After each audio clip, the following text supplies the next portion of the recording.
ប្រិមត្តទូជនបាននិយាយទៅផលិតផលក៏ដូចជាចំការរបស់បងប្អូនប្រជាពលរដ្ឋយើងគាត់ដាប់បានណាជាពិសេសនេះដូចជាម្ទេសផ្លោកនេះបងប្អូនឃើញទេល្អស្អាតណាហើយណាមួយទៀតធម្មជាតិពិតបងប្អូនយើងគាត់ហ៊ានធានាក៏ប៉ុន្តែអ្វីដែលសំខាន់គាត់នៅតែសំណូមពរឲ្យបងប្អូនប្រជាពលរដ្ឋយើងធ្វើយ៉ាងណាគ្រប់គ្រងស្នាដៃរបស់ពួកគាត់និងគ្រប់គ្រងទៅលើការដាំដុះរបស់ពួកគាត់នេះដូចអញ្ចឹងហីបាទទៅរល្អហើយណា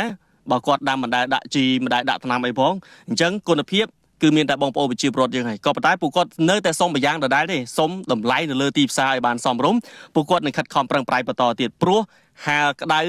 ហាលខ្យល់មិនថាភ្លៀងមិនថាយប់មិនថាថ្ងៃប្រឹងប្រែងក្នុងការថែទាំមែនតើអញ្ចឹងបើនិយាយអំពីម្ទេសផ្លោកយើងនេះគឺបងប្អូនយើងអាចយកទៅធ្វើអីក៏បានដែរតាមតែការចង់របស់បងប្អូនប្រជាពលរដ្ឋទាំងយកទៅហាលបាទដើម្បីធ្វើជាម្ទេសក្រៀមហើយនឹងយកទៅធ្វើជាអន្លក់ផ្សេងទៀតនេះបងប្អូនឃើញទេនេះគឺជាការបង្ហាញឲ្យបងប្អូនយើងបានឃើញថាពិតជាល្អហើយពិតជាទូបានផលពិតមែនអញ្ចឹងសូមគាំទ្រផលិតផលដែលមាននៅក្នុងស្រុកគ្រាន់បើជាងការគាំទ្រនៅការនាំចូលពីបណ្ដាប្រទេសផ្សេងទៀតជាពិសេសឥឡូវនេះគឺយើងពហិការជាមួយនឹងផលិតផលរបស់សៀមសូមគាំទ្រទៅលើផលិតផលដែលខ្មែរយើងមាននៅក្នុងពេលបច្ចុប្បន្នជាពិសេសពីស្នាដៃរបស់បងប្អូនប្រជាពលរដ្ឋយើងដែលគាត់ដាំបាននិងខិតខំប្រឹងប្រែងធ្វើយ៉ាងណាដើម្បីផ្គត់ផ្គង់ទៅលើទីផ្សារ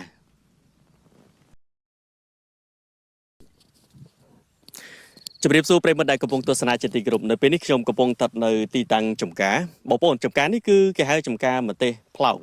ដល់ឡែកបើសិនជាយើងមកដល់ទីតាំងចំការដោយផ្ទាល់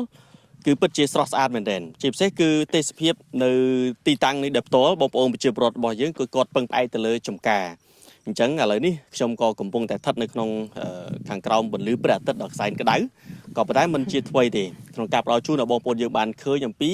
តេតិនទៅនឹងម្ទេសផ្លោកដំណើរដើមតងនៃការដាំបែបណាតម្លៃលើទីផ្សារយ៉ាងម៉េចហើយចំពោះការដាំដុះនឹងមានផលលំបាកបែបម៉េចខ្លះអញ្ចឹងខ្ញុំនាំអារម្មណ៍បងប្អូនយើងទៅជួបជាមួយនឹងបងស្រីដែលជាម្ចាស់ទីតាំងម្ចាស់ចំការដោយផ្ទាល់ដោយសារនៅទីតាំងនេះគាត់មិនមែនមានត្រឹមតែចំការម្ទេសផ្លោកទេគាត់មានដូចជាត្រប់មានដូចជាពោតញោមទៅគាត់ម្នាក់ឯងជាមួយនឹងស្វាមីមានការដាំដុះទៅលើប្រភេទដំណាំចំការជាច្រើនដូចខ្ញុំបានរៀបរាប់អញ្ចឹងឥឡូវយើងទៅជួបជាមួយនឹងបងស្រីដែលជាម្ចាស់ចំការជម្រាបសួរបងចាជំរាបសួរក្តៅបន្តិចទេបងណា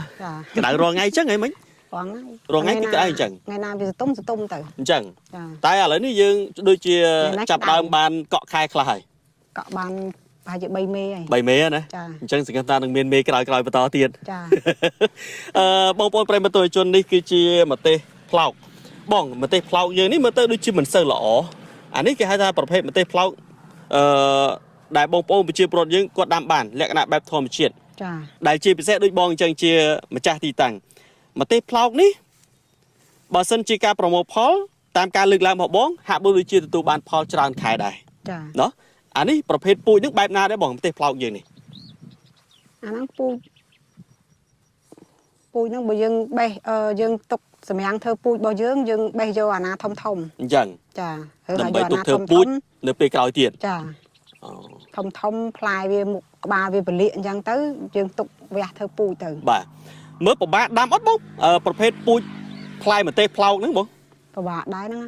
ពិបាកហ្នឹងត្រង់ចំណុចណាខ្លះវាថែពីតូចមកដាក់ដាំទៅចុងកាលវាផ្សិតគល់ទៅវាអាចងាប់ងាប់ទៅយើងទិញហើយក៏យើងព្រោះខ្លួនយើងអញ្ចឹងយើងដកយកមកដាក់ទៀតបាទ3 4សា5សាបាននៅប៉ុណ្ណឹងអញ្ចឹងចាអូបងប្អូនប្រិយមិត្តទស្សនិកជនអញ្ចឹងបើនិយាយឲ្យស្រួលស្ដាប់ទៅម្ទេសឆ្នាំនេះវាកើតរោគហ្មងអញ្ចឹងឆ្នាំនេះពិបាកថែដែរចាពិបាកថែអញ្ចឹងនៅពេលដែលវាកើតរោគយើងក៏ត្រូវការពារវាដើម្បីឲ្យបានល្អប្រសើរឡើងវិញដែរចាបាទអញ្ចឹងមួយទៀតបងចំពោះម្ទេសផ្លោកបើយើងមើលទៅស្ថានភាពជាក់ស្ដែងហាក់បីដូចជាផ្លែជាប់ល្អណាស់អានេះចុងដៃទេឬមួយយ៉ាងម៉េចបងអានេះមិនមែនចុងដៃទេវាទៅបង្កើតចាមានន័យថាដើមដៃឬមួយម៉េចអាហ្នឹងវានិយាយផ្លែដែលយើងទទួលបានផលវាអាដើមដៃអានេះដើមដៃចាអញ្ចឹងបានឃើញរឿងផ្លែល្អនេះដូចប្រិមត្តទស្សនាចុះនេះគឺជាទស្សនវិជ្ជាដែលយើងបង្ហាញឃើញម្ទេសផ្លោកហើយឥឡូវហ្នឹងមានបងប្អូនយើងមួយចំនួនក៏គាត់ចាប់ផ្ដើមប្រមូលផលហើយខ្លះក៏ទុំហើយគេយកទៅធ្វើអីបានខ្លះបងម្ទេសផ្លោកបងអាចជួយរៀបរាប់តិចបានទេអាហ្នឹងយើងយកទៅហាលធ្វើម្ទេសក្រៀមសម្រាប់យើងយកទៅស្លហូបអញ្ចឹងហើយមួយទៀតយើងយកទៅនេះ hộp lụa do tới cha tới ấy banទាំងអស់ បាទ do tớiជ្រក់tới ấyក៏បានទាំងអស់ អូបានច្រើនមុខដែរ ចា ហើយចុះតម្លៃលើទីផ្សារយើងឥឡូវមិនបងឥឡូវយើងទៅមើលមុខតិចទៀតអូដើមនេះមានទុំច្រើនបងនេះដើមនេះមានទុំច្រើនក៏ប៉ុន្តែរៀងកប៉ុកក៏នេះ អាហ្នឹងវាអត់បានថែជីថែទឹកថែញ៉ាំ នេះហើយធម្មជាតិ អាហ្នឹងរបៀបតាមធម្មជាតិ បាទធម្មជាតិពិតបងប្អូននេះបងប្អូនយើងគាត់អត់ថែអីណាឲ្យល្អហើយ ធម្មជាតិផ្លែទូចចឹង មានផ្លែធំល្អស្អាតទេក៏ប៉ុន្តែនេះរៀងតូចបែបនេះបងគាត់ថាមកដល់ចការគាត់ភាកច្រើនមិនបាច់ភ័យរឿងប្រើថ្នាំប្រើជីអីទេខ្វះតែទឹកដាក់ទេបើដាក់ទឹកគ្រប់គ្រាន់មើលទៅអាចល្អច្រើនទេបងមើលទៅ ចា អញ្ចឹងដោយសារតែរយៈពេលកន្លងទៅបងរៀងខ្វះទឹកដាក់ជាមួយនឹងប្រភេទម្ទេសផ្លោកយើងនេះ ចា ហេតុអីបានយើងរៀងខ្វះប្រភពទឹកបងដោយសារអីយើងឆ្ងាយកន្លែងបូមឬមួយក៏យើងអត់មានប្រភពទឹក យើងមានប្រភពទឹកគ្រាន់ថាយើងវាតឯងវាដកឃ្លៀងអត់រួច អូបាទច្រើនដំណាំពេក ច្រើនទីតាំងពេក ដកឃ្លៀងអត់រួចហើយវាមហឹកដាច់មេឃក្តៅនឹងប្រេងវាថ្លៃទៀត អូតម្លៃប្រេងឡើងថ្លៃអានឹងទទួលស្គាល់ការប៉ັດពាក់ព័ន្ធទៅនឹងការប្រែប្រួលទៅលើតម្លៃប្រេងសាំងបងបើនិយាយពីតម្លៃបន្តិចដោយសារតម្លៃឥឡូវយើងលក់បានប្រហែលពេលយើងបេះចេញពីដើមទៅយើងបេះចេញទៅនឹងគេកំងយកតែអាធំអាល្អឬមួយក៏វាយអ៊ូយកតែម្ដង បាយអ៊ូតាមយើងលក់តាមហាងឆេង អញ្ចឹង ចា ឥឡូវ ការទៅយើងបោះដុំបាន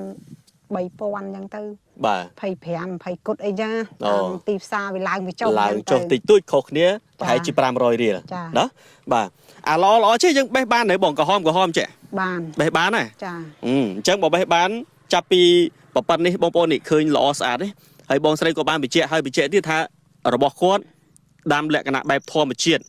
មិនមានការប្រើប្រាស់ជីមិនមានប្រើប្រាស់ថ្នាំអីដើម្បីសម្លាប់មេរោគឬក៏ធ្វើឲ្យល្អឲ្យស្អាតផ្លែពេញប្រក់ដើមទេមិនប៉ុណ្្នឹងហើយបើមើលទៅនៅតែឃើញមាននៅផ្លែពេញដើមដដែល ចា ណាបងណា ចា យើងដាំបានម្ដងយើងប្រមូលផលបានពីពេលណាដល់ពេលណាដែរបងឬមួយក៏យើងមានពេលវេលាដែលត្រូវកំណត់បានត្រឹមកន្លះខែមួយខែអីដែរឬក៏យើងប្រើពេលយូរដែរ អាហ្នឹងបើវាពេញបេះមួយអាទិត្យយើងបេះបានម្ដង អញ្ចឹង ចា ពេញបេះមួយអាទិត្យយើងបេះបានម្ដង ចាពីត្រឹមខែ3ដល់ខែ8ហ្នឹងអស់ហើយអស់ផ្លែហើយ អញ្ចឹង ចា ឥឡូវនេះខែ5ហើយ ចា ខែ5ចិត្តដាច់ទៀតហើយ ហ្នឹងហើយ អញ្ចឹងពេលវេលាដែលទទួលបានផលក៏មិនច្រើនប្រមាណដែរឥឡូវដល់ហើយប្រភេទម្ទេសផ្លោកយើងនេះបើតាមបងគិតអាខ្ចីគេយកទៅធ្វើអីបានហើយបើទុំគេយកទៅធ្វើអីបានខ្លះ ទុំគេយកចំការបើអ្នកគេត្រូវការទិញបន្លែអីទិញទួអញ្ចឹងគេយកអាទុំអញ្ចឹងគេយកទៅបងសឡ បងសម្ល ចា បាទ យកទៅឆាអញ្ចឹង យកទៅឆាអញ្ចឹងទៅ យកទៅវះធ្វើម្ទេសក្រៀមអញ្ចឹងទៅ ណាម្ទេសក្រៀមត្រូវអាហ្នឹង ខ្ចីនេះគេយកហូប អន្លក់ ហូបទឹកគ្រឿង អន្លក់អីត្រូវ ហូបអីអញ្ចឹងទៅ បាទ តាម ដែលគេ ចំណងចំណូលចិត្ត ចំណងចំណូលចិត្តគ្រប់ ហើយចុះបើចង់មកដល់ផ្ទាល់នេះចង់ទិញពីបងប្អូនប្រជាពលរដ្ឋថាបានអាម្ទេសផ្លោកនេះយកទៅលក់អីហើយកំងទិញបង4 10គីឡូអីមិនដែរមានលក់ជួរទេមើលទៅ ឲ្យទៅពេញផ្លែបេះឲ្យទៅដល់ថ្ងៃបេះ អត់ដល់ថ្ងៃបេះអត់នោះ ហ្នឹងហើយឥឡូវបងមានលេខទូរស័ព្ទមួយខ្សែអាចផ្ដល់ជូនបងប្អូនយើងគីឡូគាត់ចង់កំងប្រជាទិញពីបងទៅពីទីតាំងណា ចា បាទបងអាចផ្ដល់ជូនលេខទូរស័ព្ទមួយខ្សែមើលទៅដល់បងប្អូនយើងដែលកំពុងតែទស្សនា យកលេខខ្ញុំមានលេខប្តី បាទលេខមួយណាក៏បានដែរឲ្យទេចូល ប្តី97 បាទ097ប្រហែលទៀតបង 49 72 037 បាទប្រិយមិត្តទស្សនិកជនចឹងលេខទូរស័ព្ទបងស្រីគាត់មានផ្ដល់ជូនឲ្យហើយមកដល់ទីតាំងដល់ផ្ទាល់បានដឹងថាផ្លែល្អហើយបើទោះបីជាស្ថានភាពនៅពេលបច្ចុប្បន្នវាមានការប្រែប្រួលអំពីតម្លៃប្រេងសាំងបន្តិចក៏ពិតមែនក៏ប៉ុន្តែអំពីតម្លៃនឹងហាក់បីដូចជាមិនឡើងពេកទេបងណោះ ចា បាទ2500ទៅ3000 វាត្រឹម3000ចុះបើថាអត់ បាទ មានអាហ្នឹងយើងលក់រាយលក់អីនឹងបាន4000អីចឹងទៅ បាទហ្នឹងហើយហើយចុះ សម្បូរហ្នឹង2000អីហើយ អញ្ចឹងចង់បញ្ជាក់ជូនបងប្អូនយើងតិចដែរដោយសារតែបន្តិចទៀតខែ8ខែ9នេះនឹងចាប់ផ្ដើមលែងមានហើយ ចា ដោយសារតែទឹកឡើង ចា មែនទេ អស់ត្រឹមខែ បាទ 8 អត់ត្រឹមខែ8បាទអញ្ចឹងអត់មានយូរច្រើនទេហើយបើមានលក់នៅលើទីផ្សារមិនដឹងថាមកពីប្រភពផ្សេងទៀតដោយសារតែភាគច្រើនបងប្អូនយើងគាត់ដាំនៅទីតាំងនៅក្នុងតំបន់បបងឬក៏ប្រភេទម្ទេសនេះដាំបានគ្រប់ទីកន្លែងដែរបង គ្រប់ទីកន្លែង គ្រប់ទីកន្លែងបងណា ចា ឲ្យតែយើងពូកែថែឲ្យបានដិតដល់ ចា เนาะបាទអរគុណបងសម្រាប់ការផ្ដល់ជូនកិច្ចសម្ភាសខ្លីមួយដល់បងប្អូនយើងដែលកំពុងតែទស្សនាហើយឲ្យបងប្អូនយើងបានជ្រាបអំពីដំណាំចម្ការផ្សេងៗនៅទូទាំងប្រទេសកម្ពុជាថាតើនៅតំបន់ណាខ្លះដែលអាច ប្រកបរបរឬក៏ធ្វើការដាំដុះទៅលើប្រភេទចម្ការទាំងអស់នេះបានអញ្ចឹងខ្ញុំនឹងក្រុមការងារគឺតែងតែផ្ដល់ជូនបងប្អូនយើងគ្រប់ទិសទីកន្លែងទាំងការរស់នៅផងទាំងដំណាំចម្ការបងប្អូនយើងក៏ដាំដុះបានផងរួមទៅនឹងបាទជីវភាពរបស់បងប្អូនប្រជាពលរដ្ឋយើងនៅក្នុងទីតាំងផ្សេងគ្នាហើយទីតាំងដែលខ្ញុំបានចុះមកផ្ដល់នៅទីនេះដែលគេឲ្យឈ្មោះថាប្រទេសផ្លោកអញ្ចឹងប្រទេសផ្លោកនេះក៏មានតម្រូវការទាំងខ្ចីទាំងទុំដូចគ្នាដែរហើយនឹងចាស់ហើយភាគច្រើនគឺគេ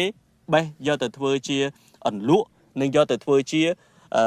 ការដាក់ហាលជាម្ទេសក្រៀមផ្សេងដែលជាតម្រូវការនៅលើទីផ្សារអញ្ចឹងពិតជាមានតម្រូវការនៅលើទីផ្សារទើបបងប្អូនយើងនៅទីនេះគាត់ប្រឹងប្រែងក្នុងការដាំដុះបងណាបាទអញ្ចឹងតម្លៃសមរម្យដូចគ្នាទេបាទបេះពីដើមទៅ2500 3000មិនខ្ពស់ជាង3000ទេបើតាមការបញ្ជាក់របស់បងក៏ប៉ុន្តែឥឡូវនេះនៅក្នុងទីតាំងណាអាហ្នឹងយើងលក់រាយណាលក់រាយបើយើងបោះឲ្យអ្នកចាបានតែ1000ជាងអញ្ចឹងអាហ្នឹងយើងវាយអ៊ូយកតែម្ដងឬមួយមិនអាហ្នឹងវាយអ៊ូបានតែ1500ទៅ1000លើសនឹងតិចតួចទៅឬក៏ចុះជាងនឹងតិចទៀត1500ចុះក្រោមអូបាទអញ្ចឹងអ្នកទិញអ្នកឈ្មួញគាត់ដឹងហើយអ្នកដាំក៏គាត់ដឹងដូចគ្នាអាប្រភេទល្អបែបម៉េចដែលគាត់ត្រូវដាំដុះបានហើយលក់បានតម្លៃខ្ពស់បាទអរគុណប្រិមិត្តអញ្ចឹងខ្ញុំនឹងក្រុមការងារនៅពេលនេះសូមអរគុណគ្រប់លាលោកអ្នកត្រឹមប៉ុណ្នេះបាទ